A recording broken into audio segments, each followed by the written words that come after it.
पुण्यात 1800 कोटींची जमीन पार्थ पवारांच्या कंपनीने केवळ 300 कोटीमध्ये घेतली। तसंच यासाठी स्टॅम्प ड्युटी म्हणून केवळ 500 रुपये मोजल्याचा आरोप करण्यात आलाय। या प्रकरणावरून ठाकरे गटाचे प्रमुख उद्धव ठाकरे यांनी शिवसेना शिंदे गटासह राष्ट्रवादी काँग्रेस आणि भाजपवर टीका केली। याचवेळी पार्थ पवार जमीन घोटाळ्या प्रकरणी कल्याणमध्ये शिवसेना ठाकरे गट आक्रमक झाली आणि सगळ्या प्रकरणाविरोधात प्रदर्शन करण्यात आले।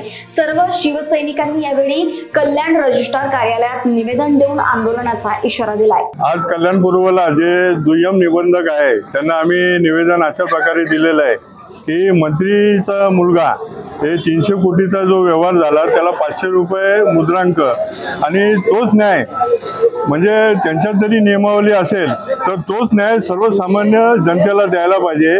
ज्यांनी 50 लाखाचा कर्जानी घर घेतलेलं आहे त्यांना 3 लाख 2 लाख 2.5 लाख आणि वरनं एक्स्ट्रा पैसे 30,000 40,000 भरायला लागतात। हे कुठेतरी बंद व्हावं यासाठी आम्ही इथे निवेदन दिलेलं आहे। आणि त्याचबरोबर इथे जे काही 27 गावं आहे म्हणजे नांदिवली असतील आणि कल्याण पूर्वमधली काही गावं आडवली ढोकली असेल तर त्याचे जे रजिस्ट्रेशन बंद करून ठेवलेलं आहे की 75,000 रुपये पहिले टोकन घ्यायचे आणि त्याच्यावरती करायचे आणि अचानक हा व्यवहार बंद करून ठेवला आणि ते आम्हाला असं उत्तर देतात की त्याची पेपरची सत्यता बघतो।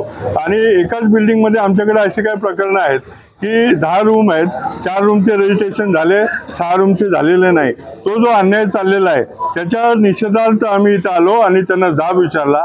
येणाऱ्या 8 दिवसात जर त्याने आम्हाला योग्य ते उत्तर दिलं नाही तर इथे जे दुय्यम निबंधक असतील किंवा त्यांचे कर्मचारी असतील त्याला आम्ही शिवसेना उद्धव बाळासाहेब ठाकरे पक्षाच्या वतीने टाळं ठोकणार।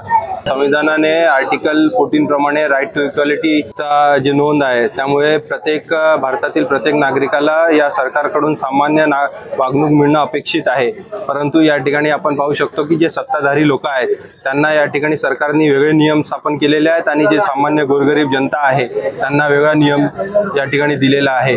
पार्थ पवार हे अजित पवारांचे सुपुत्र असल्यामुळे त्यांना 21 कोटीचा मुद्रांक शुल्क या ठिकाणी माफ करून फक्त 500 रुपयावरती त्यांचं दस्त नोंदणी केला जातो आणि दुसरीकडे सामान्य गोरगरीब जनतेला त्या ठिकाणी त्यांच्या ॲग्रीमेंट किंमतच्या 60% हिशोबाने त्यांना या ठिकाणी मुद्रांक शुल्क वसूल केला जातं। मुळात सरकारचं जे हे जनतेचं जे शोषण आहे त्याच्या विरोधात आम्ही आज या ठिकाणी सरकारला निवेदन देण्याकरिता आणि सरकारचे डोळे उघडण्याकरिता आम्ही आज कल्याणपूर येथील सहदुय्यम निबंधक कार्यालय या ठिकाणी आलो होतो। आम्ही इथल्या रजिस्ट्रार मॅडमशी चर्चा करून आमचे जे विषय होते आमचे जे मुद्दे होते आम्ही या ठिकाणी मांडलेले आहे आणि त्यांनी त्याच्यावरती आम्हाला आश्वासन दिलेलं आहे की आम्ही लवकरात याच्यावरती आमच्या वरिष्ठांशी चर्चा करून आम्ही तुम्हाला योग्य ते या ठिकाणी तुमच्या प्रश्नाचं निराकरण करू।